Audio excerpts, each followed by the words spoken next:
is motivation permanent? Well, I got to look at you folks and say, no, motivation is not permanent. But then neither is bathing.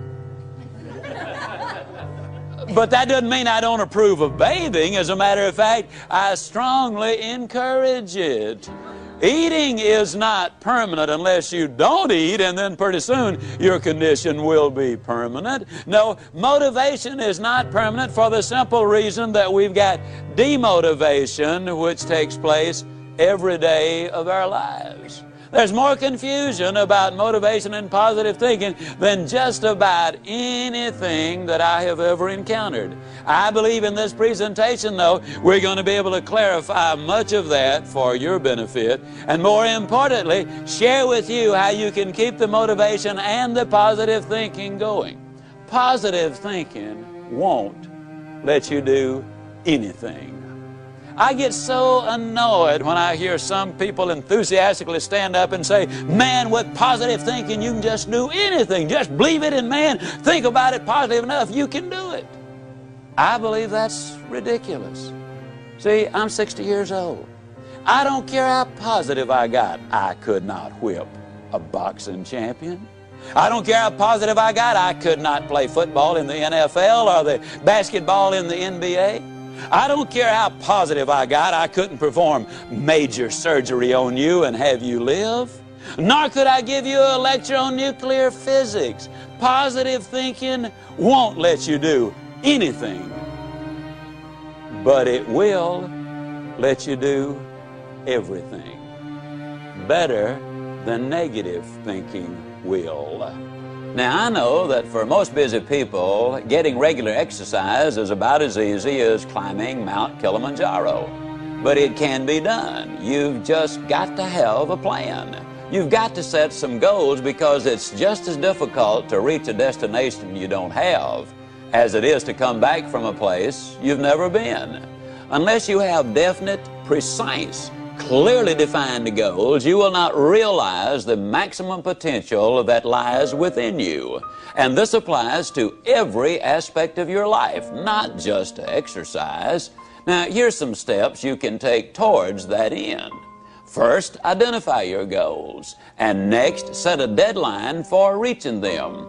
Make a list of obstacles you have to overcome to reach your goals. Identify the people who can help you overcome those obstacles, and make a list of skills you have and those you need to achieve your goals, and then develop a plan. Now, a word about goals themselves. There are 7 different kinds of goals. There are physical, financial, spiritual, career, family, mental, and social. And these 7 types of goals share several characteristics. First, to be effective, they must effect change. We must have some big goals, because thinking big creates the excitement necessary for accomplishment. Second, you must have some long-range goals so that short-range frustrations don't stop you in your tracks. Occasionally, circumstances do arise that are beyond your control, and oftentimes obstacles such as market changes, sickness, accidents, or family problems can be pretty intimidating. But by keeping your eye on the prize, you will find that the excitement of winning that prize will carry you through the tough times. Third, if you don't have daily objectives, you qualify as a dreamer and not as a doer. Dreamers are fine, provided they build foundations under their dreams by working daily towards them. Often, the difference between the great and the near great is the awareness that making it big means working every day towards our long-range objectives. And 4, your goals must be specific, not vague or general. If you want a new home, for example, know every detail of that house. How many square feet, number of rooms and bathrooms, the shape of the living room, the type and kind of lot, its location. If it's a car you're dreaming about, picture the make, the model, the color, and every option you want it to have. You see, if you want to reach your goal, you must see it, be able to smell, to touch, and to taste it. Know how it looks and what it feels like in your own mind. Before you can reach that goal, you see, it is true that whether you think you can or think you can't, you are generally right.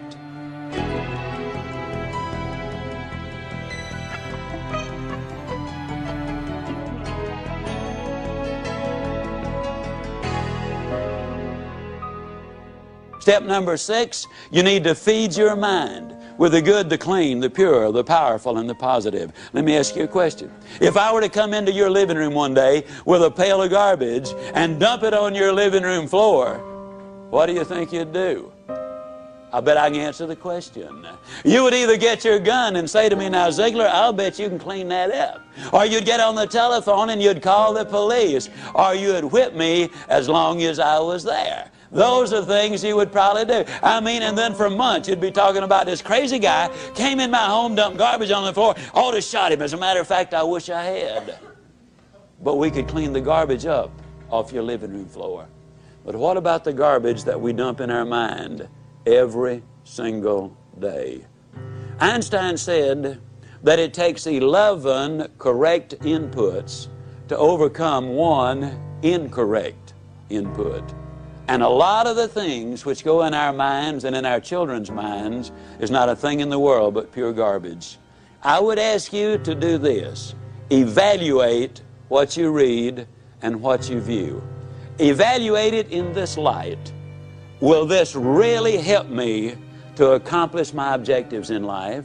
Or is this going to be a deterrent to me accomplishing my objectives in life? Remember, you're what you are and where you are because of what's gone into your mind. And you can change what you are, you can change where you are by changing what goes into your mind. Now, as you probably suspect, I'm an absolute enthusiast about the cassette recorder. I believe it's the most fascinating educational tool that we have in our country. I was a visiting scholar for the University of Southern California for 2 years. One of the things they discovered was that if you live in a metropolitan area and drive 12,000 miles a year, that in 3 years' time you can acquire the equivalent of 2 years of college education. You can learn virtually anything you want to know about finances, foreign languages, the Bible, how to set goals, how to close sales, how to plan your life. You can learn so many things while you're there in your car. Feed your mind. Second thing I would encourage you to do is start reading something good every day. Did you know if you read 20 minutes a day and you're an average reader, that at the end of the year you will have read 20 200-page books, and that the average American only reads one good book a year? Think of what an advantage that will give you over the competition in whatever field you're in. Now, who does these things? Well, Mary Kay Ash of Mary Kay Cosmetics told me that she would never get in her car without a cassette that she could listen to while she was going somewhere. H.L. Hunt, worth $3 billion at his death, listened to cassette recordings until after he was 80 years old. Wallace Johnson, one of the co-founders of Holiday Inns International, over 80 years old, tells me he listens every day and reads at least 2 good books every month. Alan Bean, one of the astronauts who walked on the moon, told me that the astronauts on their way to the moon and back, and please understand, these people have the best self-images, the most clearly defined goals, the most positive mental attitude. They're the most confident, competent people as a group maybe that our country has. But these people were listening to motivational recordings on their way to the moon and back. And what a delight it is for me to be able to say that some of the recordings they were listening to were fantastic. You need to feed your mind. Now, a lot of times people say, yeah, you know, when I'm down in the dumps just a little bit, I really enjoy listening because it gives me a lift. Well, I'm glad to hear that, but let me give you the most surprising news maybe you've ever heard. It's good to listen when you're down. But folks, the ideal time to listen is when you're sky high. Let me tell you why. When you're down, sometimes you grab at straws, and sometimes you grab the wrong straw.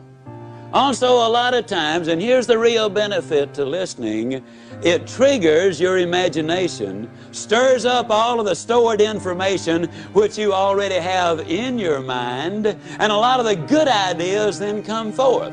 But if you're too down to accept them, then you turn away the very best ideas of all. Listen when you're up. And then with those endorphins popping, and they do pop as a result of listening to good motivational recordings, when you listen then and new ideas pop in your mind, it generates even more excitement. Here's what we've discovered. You need to listen at least 16 times to get the complete message. That's the reason I say listen to this over 16 times, because you will get all of it then. It will become a part of you. Let me say it again. You probably have been in the process of making decisions right now. As you listen, you will make those decisions. But as you listen over and over, the decision changes to commitment. And once you've made the commitment, then you will seek the training which will make the difference, because that means behavior changes. And when you change behavior, then you start developing winning habits. And that's what this is really all about. Step number 7, if you want to build a winning attitude, you need to take time, and this is probably going to surprise you based on what you've heard me say so far, but you need to take time to be quiet. You know, the average American sleeps 30 minutes too late every day. And when that opportunity clock does sound off, they hit the floor, I mean, in a dead run. They scoot past the kiddies' room on the way to the kitchen. They bang on the door, and they say, "Get up, kids, we got to go to school." And I don't have to tell you again, we were late yesterday morning. Don't want it to happen again. And they scoot on back to the kitchen. They plug in the coffee maker and the toaster. And on the way back by the kids' room, they bang again. Now, what I tell you, not going to have to tell you again. They scoot in, they get dressed real fast. You know, they shave and apply their makeup. And by then, the kids are up. They rustle them into the den, and they set a bowl of cereal in front of them, turn the television set on, running their mind and their body all at the same time. They gulp their breakfast down, they hop in their car, and woe be to that person who dares to pull in on them when they've got the traffic jump on them. I mean, it will be too bad for them if they do. They hustle down, they drop their kids out, they rush on down to their work, and they're busy all day, and in the evening they come home and repeat that process, and by the time they get ready for bed, after watching 3.5 hours of television, they are exhausted. You know what we need to do, folks? We need to take time to be quiet. You need to do it at least 4 or 5 times a week. A lot of people say, "Well, that guy keeps talking about time for this and time for that. I don't have time for all of these things." Let me tell you how you can create an extra 3 hours every day of your life, guaranteed. Get your TV guide out on Sunday afternoon and look at the shows that you really want to see that week. Over 70% of all of the time spent watching television, you're watching things you have no interest in watching. Let me encourage you to do this. Take a slow, lazy, drifting, absolutely meaningless walk. Just almost go to sleep on the walk. Not an exercise walk, you need to do those too, but a very quiet walk. Pick out a place in your home where you can be absolutely quiet on occasion. If you have to get up 30 minutes earlier, that's wonderful. I don't know why, but I seem to wake up earlier in the winter months than I do in the summer months. And when I get up, it's pitch dark. I have a nice little office. I go in there and I turn on the gas log and I sit there. And every time I do that, without exception, I have the most exciting day of my life. I simply run through my mind the things I'm going to be doing. As you plan the day, as you think of all of the things we've got to be excited about, it really does renew your energy and it gets you excited about the day. Now let me tell you something. This is going to be one of the toughest things you'll ever do. When you sit down saying, "Well, I'm going to sit perfectly quiet for 20 or even 30 minutes, you will think of 2,868 reasons or things that you've got to do. You try to decide, do I raise the window or lower it? Do I turn the heat up or down? Do I cut the air conditioner off or do I turn it more full blast? Do I really need to go to the bathroom? Am I going to get me a cup of coffee? What is that noise against the outside? Maybe I better check up on that." Resist the temptation. Spend a few minutes in quiet, reflective thought. it does make a difference. Take time to be quiet. Step number 8, take time for those you love.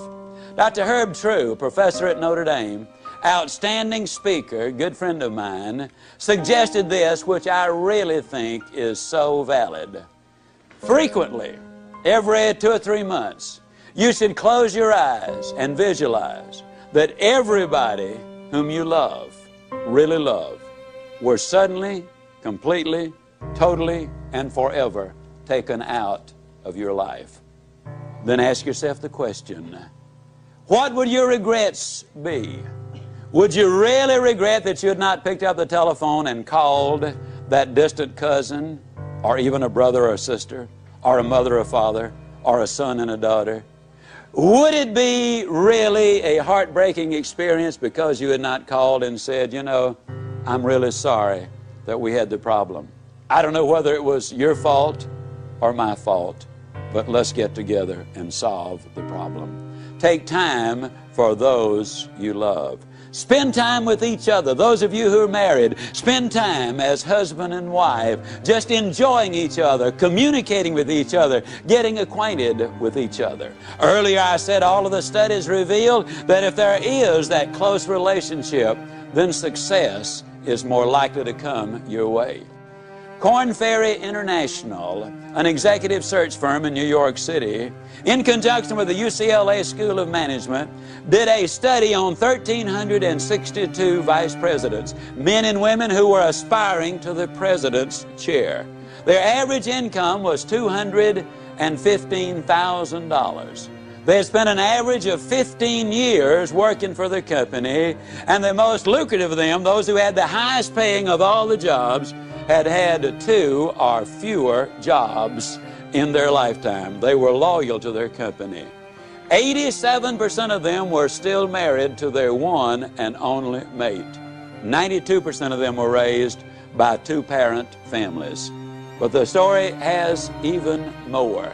They said they considered integrity the most important characteristic in their success arsenal. 100% of them said hard work was absolutely necessary. 89% of them had 2, 3, 4, or more children. 71% of them also said that if they had more time, they'd spend it with their wives. 50% said with more time, they would spend it with their children. Incidentally, the average one worked a little over 50 hours each week. So they're not working those 80 and 90 hours a week that a lot of people might think they are. And they're living a balanced life. 89% of them also were either Catholic, Jewish, or Protestant, and their faith apparently had some meaning to them. U.S. News and World Report did a study of the millionaires in America. There are now 1 million of them. They said the typical millionaire has gotten that way because he's earned his money or her money over a period of 20 to 30 years. They do work about 50 hours a week. They're still married to their high school or college sweethearts. In other words, the family is intact. Incidentally, a couple of other little things you'll be intrigued about this. They discovered that less than 1%, and the implication was it was considerably less than 1%, of all of the millionaires in America earned their money in music, radio, television, the movies, and all athletic endeavors combined. Considerably less than 1%. Intriguing, isn't it? Also, they discovered there are far more salespeople who are millionaires than doctors. And me being a salesman, I kind of related to that one. I thought it was neat. Now, what does all of these studies really say? These studies say that if we can build that relationship with those we love. Now, your family might simply be mother and daughter. It might be father and son. It might be husband and wife. It might be brother and sister. But you know who you're close to. The better you get along with the ones you love, the more likely you are to be successful in whatever else it is you do. Now, what do these steps involve? Let's do a very quick review of them. Those 8 steps, number 1, we decided we would not judge the day by the weather. Number two, we'd learn to look for the good in every situation and every person. Number three, we would greet people properly, whether it was on the telephone or in person. Number four, we would identify the go-lights of life for what they really are. Number five, we would take care of our physical body. Number six, we would daily feed our mind with the good and the clean and the pure and the powerful and the positive. And number seven, we would take time to be quiet, to recharge our batteries. And number eight, we would spend time with those we love. Now let me give you a little warning.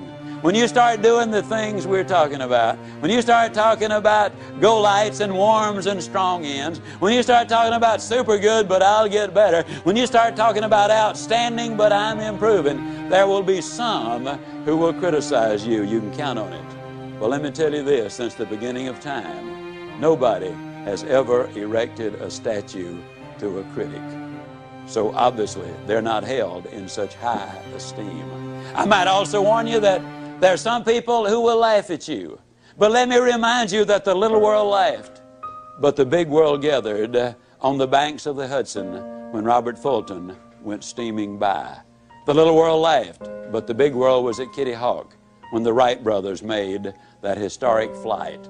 The little world laughed, but the big world was tuned in when Alexander Graham Bell made that phone call that opened the lines of communication which are so important today. The little world might laugh as you set out on your objective, but let me point this out. The big world is going to be right there at the finish line, cheering you across. Let me also emphasize that what you get by reaching the destinations you set in life, what you get is not nearly so important as what you will become by reaching your destination. You see, you'll become the winner you were born to be. Buy these ideas, do these things, take these steps, follow these procedures, because if you do, I can close by saying, do these things and I definitely will see you. And yes, I do mean you at the top.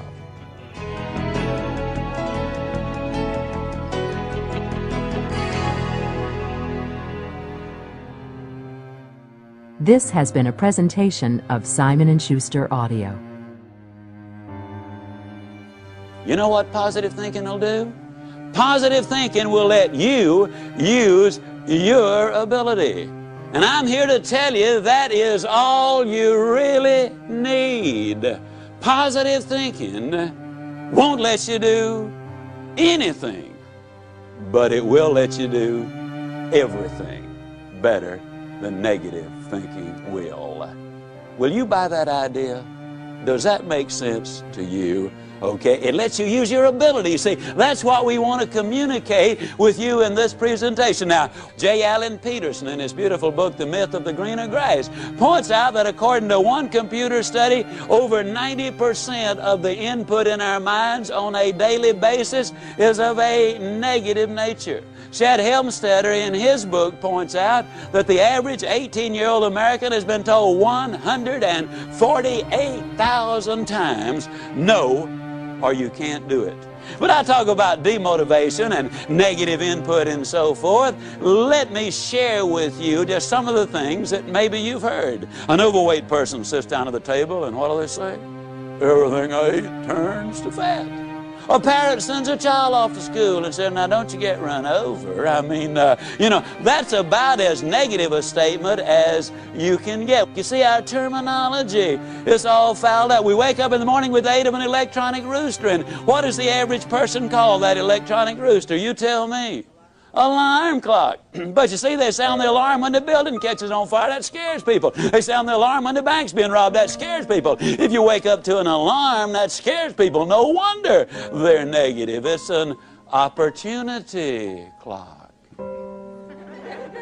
Well, you think about it. If you can hear it, that means you've got an opportunity to get up and go. If you can't hear it, that might mean you done got up and gone. I mean, you think about it, it really is an opportunity clock.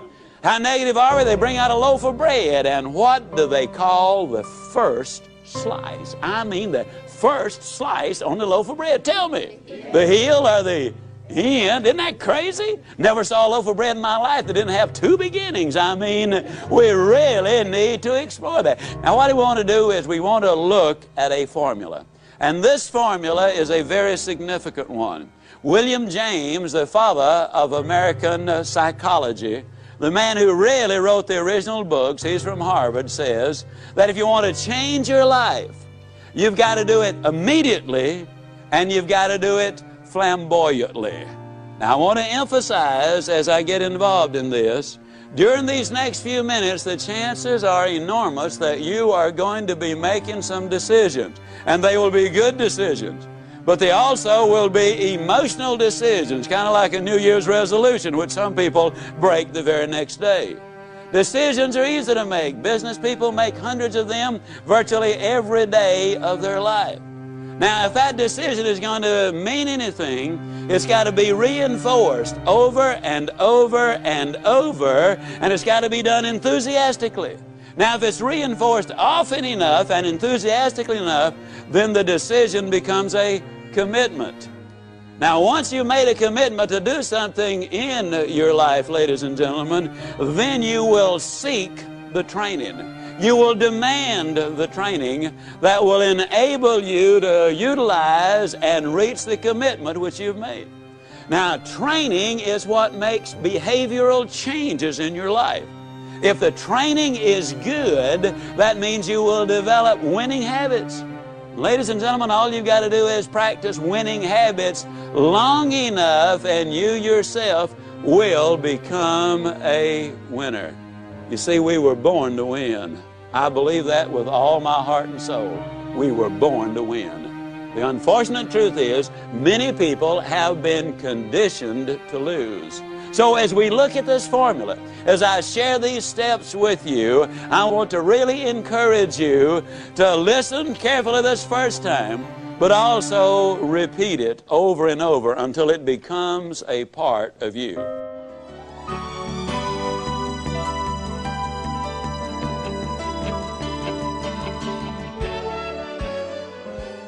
To break a bad habit, smoking, drinking, habitual lateness, being overweight, whatever, the first and most important thing you must do is decide that you really want to change. That is a decision you and only you can make. Without this motivation, no person or procedure will have any significant impact on your behavior. You must decide that you want to take control of your life, that you want to be free, that you want to do things with your life instead of having things done to your life. Secondly, if you need to, get help.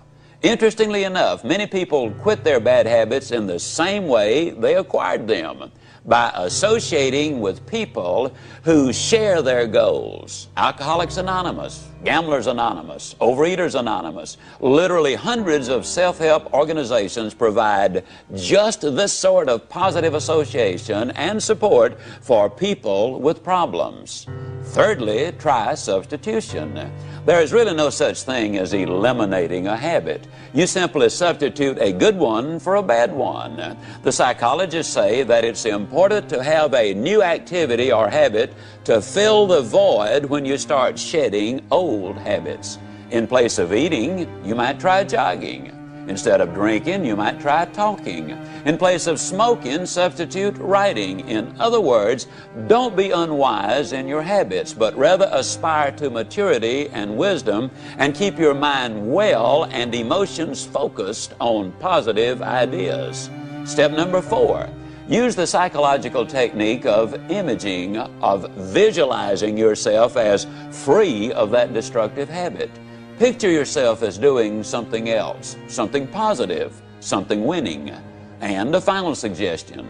Once you decide to grab hold of a new habit, you will need, for a while, to force yourself to hold on real tight, to hold on to it for all you're worth. Eventually, it will get easier and even become fun. But at first, to make it stick, to turn it into a real good habit, you've got to make yourself do it for at least 21 consecutive days. Do it for 21 consecutive days in a row, and you'll have a real good shot at beginning to live a different kind of life.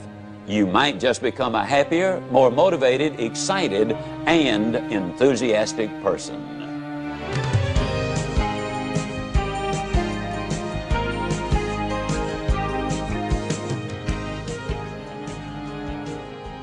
Step number 1 is never judge the day by the weather. Now that sounds like a very simple thing, but suppose the weather is miserable. Does that mean you're going to decide to have a miserable day? That doesn't make any sense, does it? And yet a lot of times when I'm talking with people, I'll say, how you doing? Well, they'll say, you know, with this weather, what can you expect? As if the weather was the only factor. I'll never forget when my beautiful middle daughter was born. Dreary, bitterly cold, cloudy, overcast, snowy day. Oh, it was an ugly day. But do you think when I looked at that beautiful daughter of mine that I had any concern about the weather out there? Step number 2, you need to learn to look for the good in other things and in other people. Now that's very, very important. Forbes magazine had a most intriguing article. They were talking about successful entrepreneurs. And in this article they point out that an incredibly high percentage of those entrepreneurs make their money in a new location. Now, the new location did not matter whether it was north, south, east, or west. It did not matter whether it was rural or urban, but they invariably, or oftentimes I should say, made their money in a new location. Now, why is that? Very simple. When they go in the new town, the new area, they're not familiar with the bureaucracy. They're not familiar with the problems. They don't know the things which cannot be done. They go in with extraordinarily high expectations. And expectations in life, ladies and gentlemen, are so important. You see, you're going to find what you are looking for. We have a seminar in Dallas which people attend from all over the world.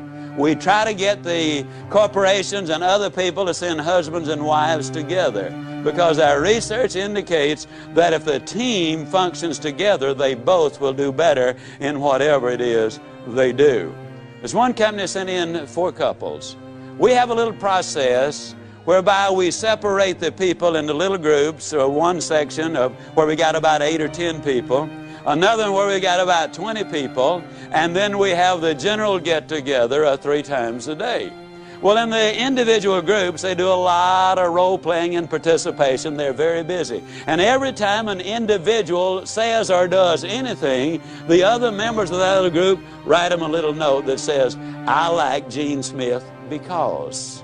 And then they use some specific observable behavior that they like about it. At the end of the 3 days, each one there will have from 1 to as many as 200 of those little slips. You're talking about motivators. People get excited about it.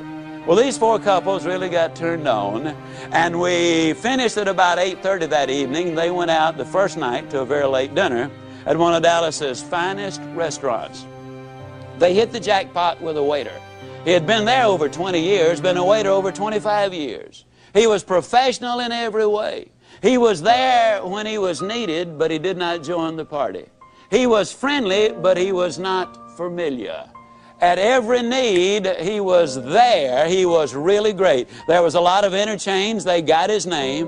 When they left, because he had contributed so much to the enjoyment of the evening, they left him a 25% tip, which is significant in a very expensive restaurant. Also, each one of them wrote him one of those little slips of paper, I like because. And they walked out the front door. They'd gotten about 100 feet when they heard his voice from the rear saying, wait a minute, folks, wait a minute. And it was the waiter running up to them. He was waving those 8 slips of paper. He said to them, you know, I've been a waiter over 25 years. I've been here over 20 years. And then he broke down. And they said he could not talk for what seemed like forever. It probably was no more than a minute. He finally regained his composure, and he said, you know, this is the nicest thing that has happened to me in 25 years as a waiter. He said, I'll never forget tonight. And he turned and walked away. Cabot Robert says that there are over 3 billion people on the face of this earth who go to bed hungry every night. But he says there are 4 billion people on the face of this earth who go to bed hungry every night for some sincere, honest appreciation, a compliment, if you will. The waiter story has 2 bottom lines. Bottom line number 1, wouldn't you love to have been at the next table that waiter served? Don't you know they got the best service anybody has ever gotten in a restaurant since restaurants opened to serve the public? But the real bottom line, and the real reason I tell the story is this. The waiter said it was an occasion he'd never forget, the most important event of his 25-year career as a waiter. His benefits are enormous. But as great as they were, every last one of the 8 received an even greater benefit. It's absolutely true, folks. You can have everything in life you want if you will just help enough other people get what they want. Step number 3. If you want to build a winning attitude, you need to know how to greet people properly, in person and on the telephone. Have you ever noticed that most people absolutely don't even know how to answer the telephone? I challenge you. 2 of you get together, look up 10 numbers separately in the yellow pages and swap numbers. I'll guarantee you, you will be unable to identify more than 3 of the companies you call based on the way they answer the telephone. They snatch the phone off the hook as if it were an intrusion. What do you mean, all this number? I wouldn't bother you. Good morning, Lord, company. And you have no more idea than a goat who you've called. When our lady answers the telephone, she says, good morning. And you know it is not a recording that you got. Then she makes a motivational speech. Not as long as the ones I make, but she makes a motivational speech. She says, it's a great day. And people often say, Ziegler, is it always a great day? It sure is, and if you don't believe it, you just try missing one of them. It's a great day. And then she identifies the name of the company.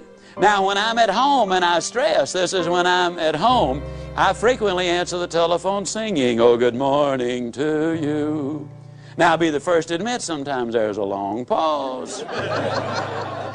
Then I sing them another little ditty, if you don't speak up, I'm going to hang up. And many times they'll say, who is this? And I'll say, whoever you want. Who do you want? Man, you sure do feel good today. And I say, yes, many years ago I decided I was going to feel good today. Now, when you greet people personally, you ever notice how people greet each other? How you doing? Not too bad. How you doing? Fine, so far. How you doing? Good, since it's payday. How you doing? Okay, since I get off in 22 minutes. And don't you love it when one of them pulls himself up to the full height and say, well, under the circumstances. I mean, it makes you wonder what they're doing under there in the first place, doesn't it? Now, instead of that old razzmatazz, when you greet somebody, and incidentally, you need to initiate the action. I jog almost always between 5 and 8 o'clock in the evening. I love to jog that time of day. And when I jog, every time I meet somebody, I always give them the same greeting. Good morning. And in 85% of the cases, by actual count, they always respond either all the way with good morning, or they'll get part of it out. It's not morning, man, it's evening. I made this talk the other night in Dallas at about 8:30 in the evening. By the time we left the motel, it was 9:45. I stepped on the elevator. There was a fella on it. I said, good morning. He said, good morning. Now, what am I saying with this? I'm saying that people respond in kind. And if you want to set the tone and the pace, not only in your own life, but in your family and also in your company, this is something you can really do. Now, when somebody says to you, how you doing? Instead of that old negative baloney, why don't you just tell them the truth? Get yourself a 3x5 card, and on one side write outstanding, but I'm improving. On the other side write super good, but I'll get better. And then when somebody says, how you doing? You whip out that card and you say, outstanding, but I'm improving, and I'll guarantee you, you'll never feel sillier in your life. As a matter of fact, you won't even be able to finish it. You'll be laughing on the way, and the other person will too. I will guarantee you, if you'll do this for 3 weeks, you will be shocked at what happens to you as a result of it. Greet people properly.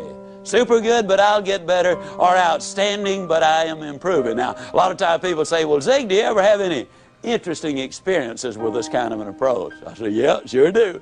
Never will forget, several years ago, on a brutally hot day in Dallas, I had a unique one in a cafeteria. And let me qualify this by saying that when my youngest daughter was 16 years old, the only job she could get was in the cafeteria line. Now, cafeterias are very big in the Southeast and the Southwest. And I had never realized just what a terrifically tough job they have on those serving lines. When I watched my daughter, I immediately made a decision. I decided that never again would I ever go down a cafeteria line again without enthusiastically greeting every person there and giving them some word of hope and encouragement if possible. But I'll never forget that hot day. Oh, it was brutal. We went in slightly after 1, a buddy of mine and I did, and 98% of their business is done between 11:45 and 1:15.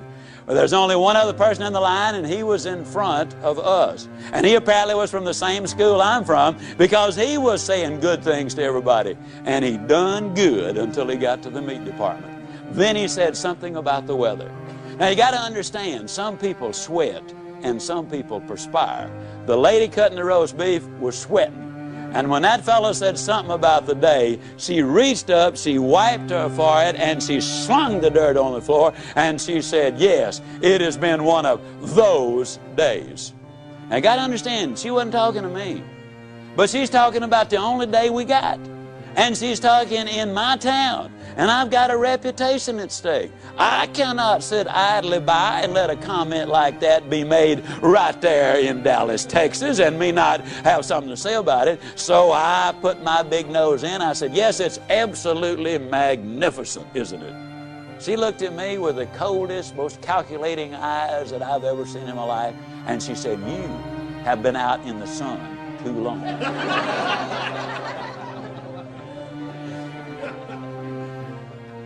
I said, no, ma'am, I've just gotten back from overseas. And I have seen children without any clothes to wear. And I've seen grown men and women without any food to eat. I've seen sanitary conditions which would turn your stomach to an incredible degree. I've seen poverty beyond your wildest imagination. And I look at you, and you're young, and you're pretty, and you're healthy, and you're working. And I know that if you really buy in to the American free enterprise system and give this job which you've got absolutely everything you've got, I know that you can move right up in this company because I'm familiar with this company. And I know that someday you can manage this restaurant or another one like it. And who knows if you really buy into the American dream, but what someday some investors might look at you and decide they wanted you to become a part owner in the enterprise. Personally, I thought it was a magnificent, off-the-cuff, impromptu speech. And I knew that she was grateful for it. I knew that she was especially grateful for the fact that I'd taken my valuable time and given her these priceless insights which were going to make a difference in her life. And I knew she wanted to thank me for doing it, but for fear she might have missed her cues, I decided to give her a little lead-in. I said, now you feel lots better, don't you? She looked at me with even more disgust and said, you are sick.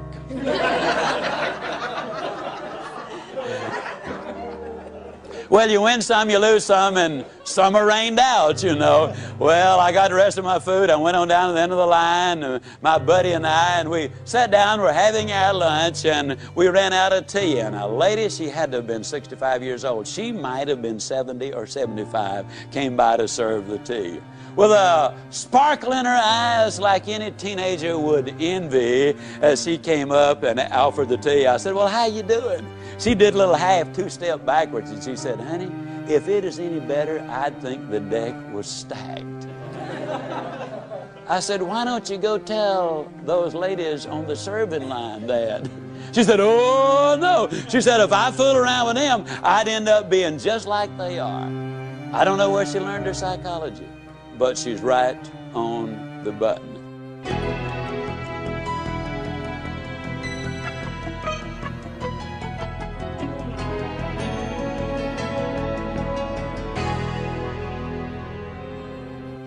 When I say it's important to greet people enthusiastically, I'm really talking about having the right attitude, being positive and upbeat. Having the right mental attitude is one thing most professionals agree on because it is the main reason for the success of any project.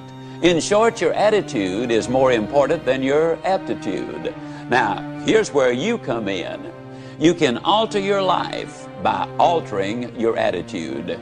You are not stuck with the attitude you have. Good, bad, or indifferent, your attitude can be changed. So, how do you get up when you're down? Well, first, you recognize when you are down. Ask yourself, do I feel really down? Do I resist change? Am I negative when others are trying to be positive?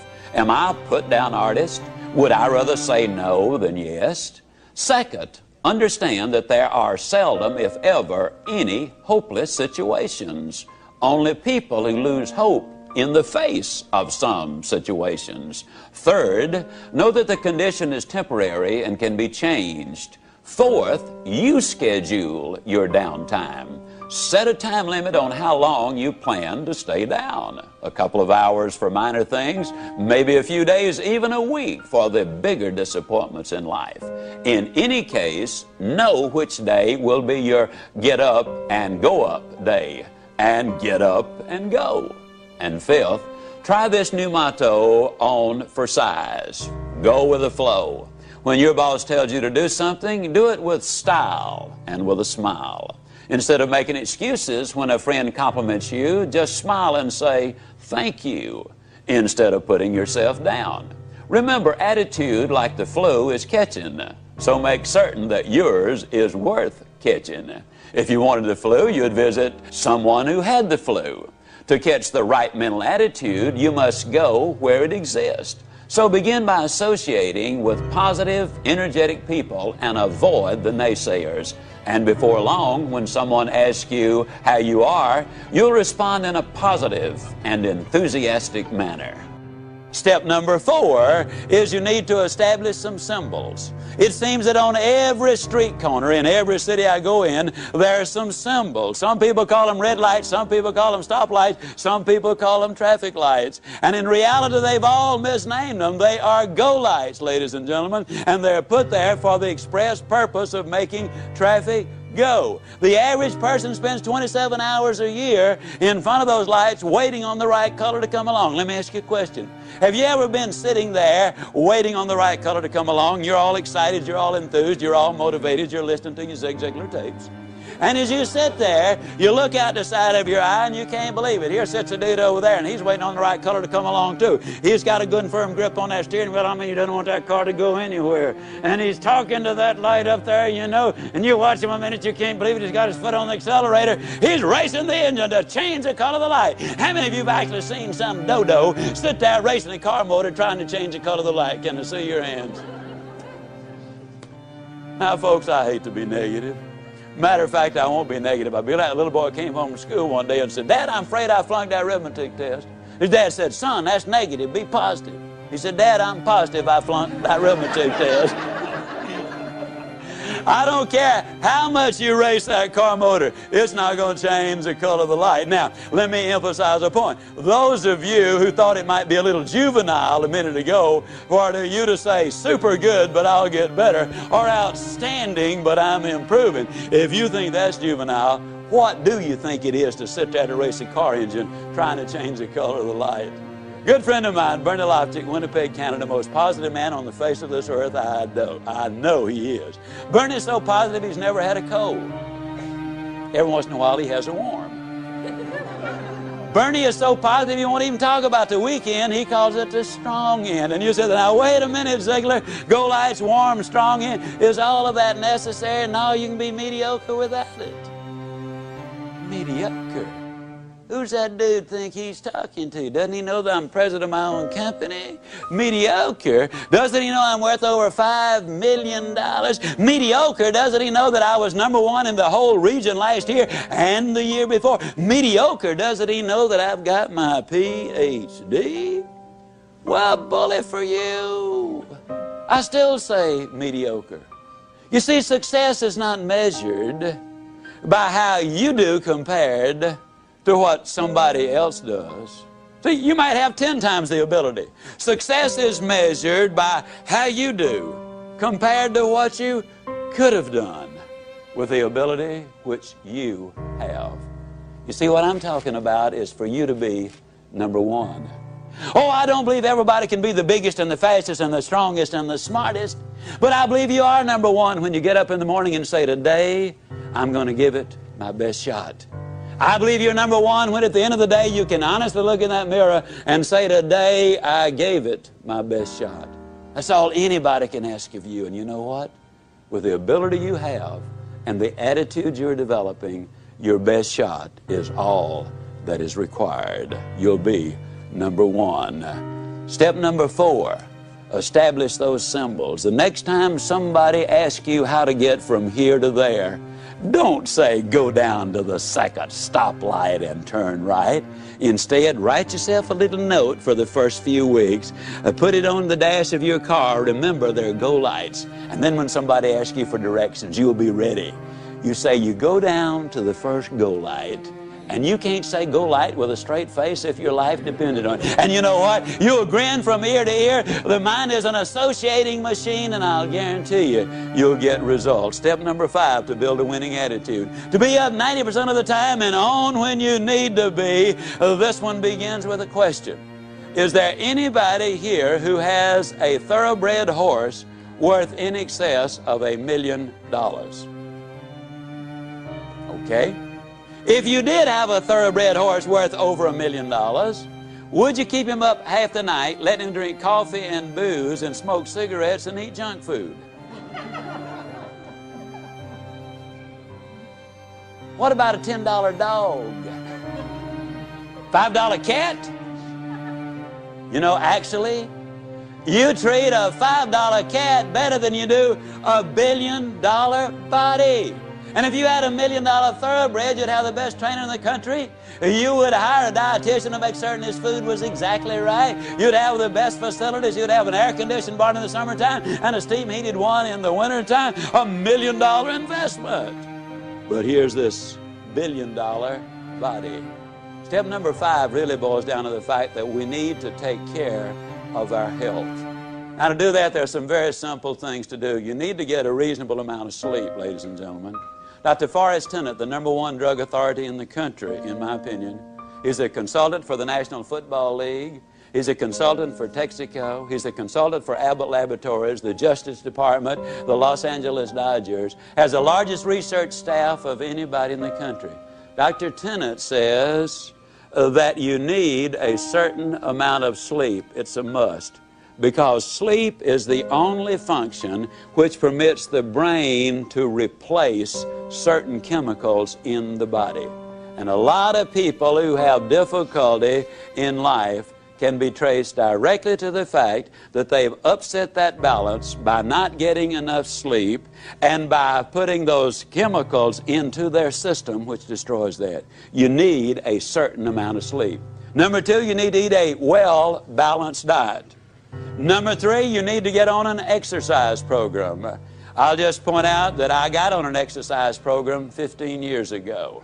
I'm going to brag just for 1 second. In January the 5th, 1987, I went to the Cooper Clinic in Dallas for my physical. I go every 18 months.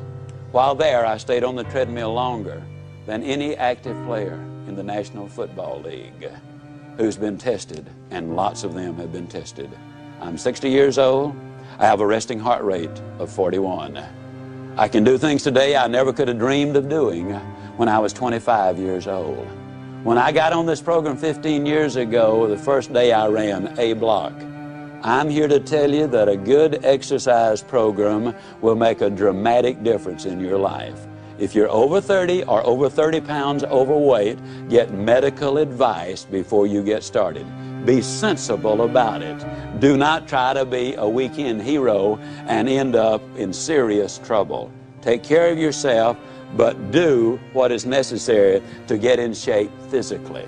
A lot of people say, well, Zig, I know you're terribly busy. When do you have time to run? Well, I am so busy I don't have time not to run. That's a literal truth. You see, when you exercise, you activate the pituitary gland.